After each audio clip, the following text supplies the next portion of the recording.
نبی صلی اللہ علیہ وسلم نے مکہ میں نماز کی فرض ہونے کے بعد کتنے سالوں تک نماز پڑھی؟ 3 سالوں تک۔ اس کے بعد نبی صلی اللہ علیہ وسلم کو ہجرت کا حکم ہوا اور اپن مدینہ ہجرت کر گئے۔ ہجرت کسے کہتے ہیں؟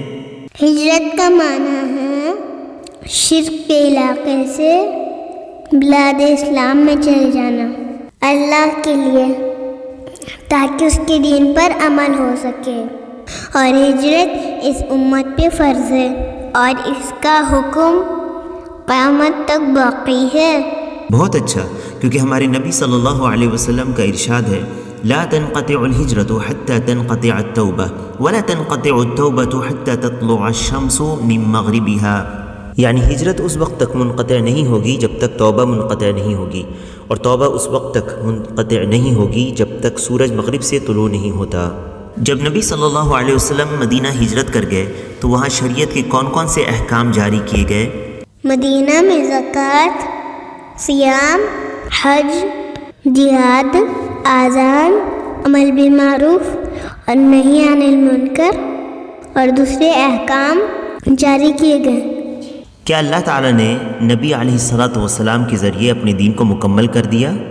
ہاں، اللہ تعالیٰ نے نبی صلی اللہ علیہ وسلم کے ذریعے سے دین کو مکمل کر دیا۔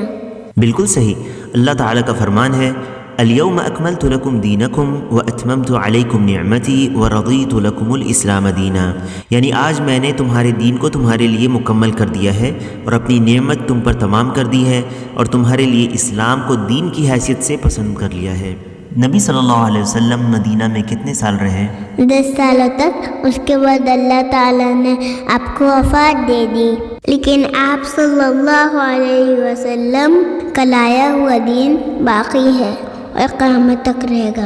خیر اور بھلائی کا کوئی ایسا کام نہیں جسے آپ صلی اللہ علیہ وسلم نے نہیں بیان کیا ہو، اور کوئی شر اور برائی ایسی نہیں جس سے آپ نے آگاہ نہ کر دیا ہو۔ اور نبی صلی اللہ علیہ وسلم کو بھی موت آئی، اس کی دلیل اللہ تعالیٰ کا یہ فرمان ہے انک میت وانہم میتون ثم انکم یوم القیامت عند ربکم تختصمون۔